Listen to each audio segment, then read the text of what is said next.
Nam mô Bổn Sư Thích Ca Mâu Ni Phật.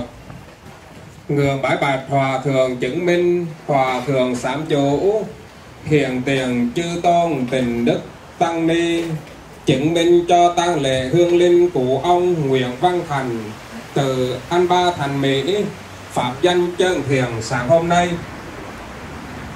Ngưỡng bái bạch quý ngài, sự ra đi của hương linh Nguyễn Văn Thành đó là một sự mất mát lớn lao cho toàn thể gia đình, con cháu, thân bằng quyến thuộc. Sự sống nối liền với cái chết. Theo lời Đức Phật đã chỉ dạy, hệ một con người sanh ra giữa cuộc đời này, ai cũng phải trải qua sanh lão bệnh tử. Nhưng trước sự ra đi của người chồng, người cha, người ông vô vàn kính yêu của chúng con, làm sao chúng con không đau xót thương nhớ, vì người đã suốt cả cuộc đời tận tụy lo cho những người con, từ khi lọt lòng cho đến lúc trưởng thành khôn lớn lên người. Với bao nhiêu ân đức, với bao nhiêu nghĩa tình, hôm nay đã lặng lẽ ra đi để lại bao niềm thương tiếc. Và trong buổi lễ khiển điền tưởng niệm, khiển điền di quan hôm nay, người con trai thứ 5 sẽ đại diện cho tất cả những người con hiền cháu thảo có đôi lời phát biểu trong buổi lễ hôm nay. Xin trân trọng kính mời anh.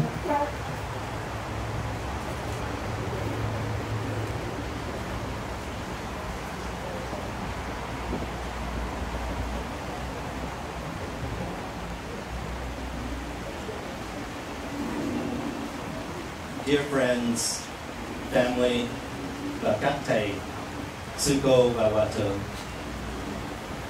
I thank you for coming to comfort my mother and our family and to say farewell to my father. It's difficult to accept and to comprehend my father is no longer with me. As a little boy, I never felt my father spent enough time with me. I always wanted more time with him.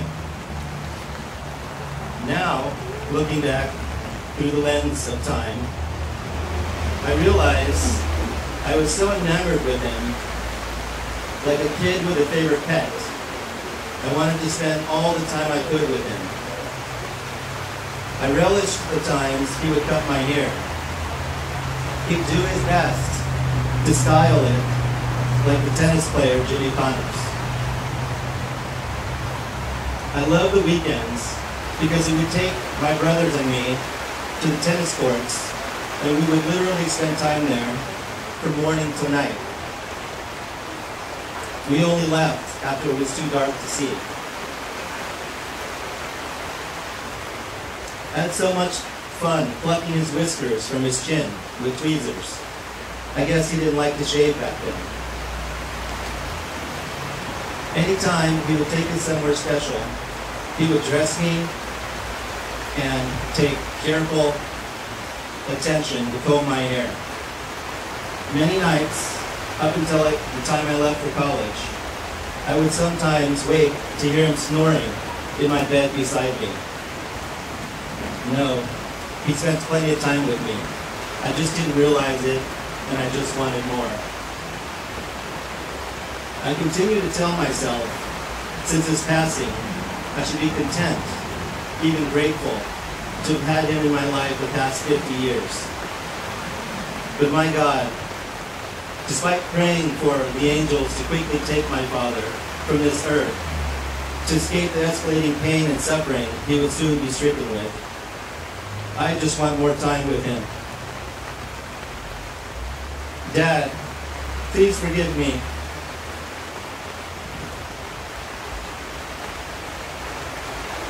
I wasn't strong enough to stand beside you, to fight for you, to fight with you. I could not bear to see you suffer. One day, 3 days, even 12 hours. I just wish that I could tell you my reason for asking, praying for you to pass. I pray that you understand. I miss my father so much. I now understand the pain and grief my beautiful wife Tina has endured with the passing of her father, my father-in-law, only 7 weeks prior. I miss both of them so very much. Early Saturday morning, on December 11th, my beloved father succumbed to the complications of his battle with lung cancer. He fought a brave battle. He fought hard. On many occasions, he could have lost this fight cancer picked with him, but each time he managed to recover. Unfortunately, never beating it back. He stepped into the ring, answering one bell after the next, to fight. He'd fight, I don't think, for himself. He fought for my mother, for my siblings, and myself. And he fought for his grandchildren. My goodness, how he loved and adored his grandchildren. He wanted to live to see the youngest of his grandchildren grow older, to see some graduate college, and to see the older ones marry. On Thanksgiving night, after dinner, while we were having dessert, and boy, did my father love ice cream, cookies, and cake. I asked him to please stay strong, to take care of his health, to see Brandon, my son, graduate college. I wanted to give him more to fight for. He replied to me,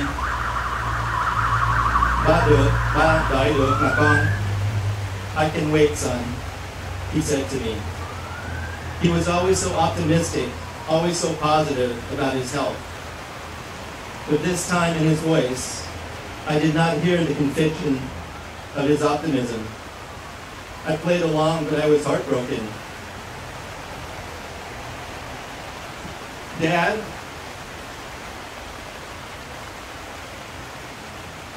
you will see your youngest grandchildren grow older. You will see your grandchildren go to college, and you will see grandchildren marry and start their own families. You will see all of this, just from a different vantage point. I know you will be looking down, high in the sky, from God and Buddha's heaven. Of this, I have no doubt. My father was something of a paradox. He wasn't Dr. Jekyll and Mr. Hyde, but for every trait he had, he seemed to possess the opposite as well. The first contradiction that stands out in my mind is this. My father was a gentle, loving, charitable man. He raised his 5 children with patience, understanding, very, very seldom ever becoming angry, hardly ever scolding any one of us. He guided and taught us his wisdom with gentle, kind words. On the flip side, I've heard him described as having the temper of a tiger, but none other than his own mother. He was hard and formidable to those who he needed to be. I have many stories and have witnessed to the detriment of the rascals who triggered my dad, his fearsome alter ego. I will save these stories for another occasion. My father worked hard, along with my mother, to build 3 successful and well-known restaurants. The restaurant industry is one of the toughest to find success, but he worked by hardly working. By any measure, he spent an inordinately few number of hours each day doing it. To illustrate my point, I give you his daily schedule, and this is the honest truth. He would wake between 11:30 a.m. to 12:30 p.m., arrive at our restaurant after 2 p.m. to read a paper while having lunch. Then he would do work, whatever that was. By 5:30, he would be off to the tennis courts, and he would return to the restaurant by 8:30 p.m. with a large table of friends, sometimes more, have dinner and drinks, and then several more drinks after. Like clockwork, this would be repeated daily for 30 years. My father was a man of few words, although in his later years, he would happily engage in talks about politics, sports, his past in Vietnam. I remember him as a man who would rather enjoy the banter of his friends at their table than monopolize their time with his own words. He would love to hear how my children were doing in school, what activities they're involved in, how they're doing in sports, only to offer in Vietnamese, "Nói giỏi quá," followed by a satisfied chuckle. Although he said little, when he spoke, he seemed to easily capture the attention and hearts of those who would hear him.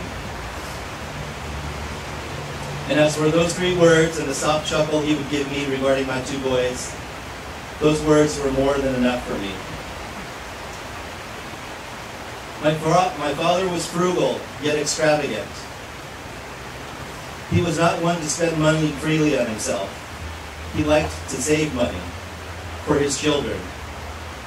A week before he passed, he told me he had a lot of cash that he kept from the monthly salary and profit from his Chinese restaurants. He sold those restaurants something like a dozen years ago. He said to me from his hospital bed, "I hardly spent any of it." He kept everything for his children. Each time Tina and I would give him a new pair of loafers or a new jacket, he would gripe about spending too much money for these things. He would gripe about a pair of shoes. If when I or any of my siblings needed a big check for an investment or a down payment for a property, he would unhesitatingly write a 6-figure check without flinching. He was extravagant with us because all his life, he and my mother worked only to provide for us. Dad, I don't know what my brothers and sisters and I did to deserve a father like you, but we are truly grateful to have had you be the shoulders that we've stood on for our entire lives. A good friend of mine told me I would see my father soon. He said, "I will see my father, say hello when I see my reflection in the mirror. I will see my dad when my boys give me a certain look. I will see my dad when I perform an act he instilled in me." I love you, Dad. Come to him back. I miss you. I will miss your deeply warm smile and sparkling eyes each time I saw you. I hope to see you soon. Ba ngủ ngon, ba theo kệ Phật. A Di Đà Phật.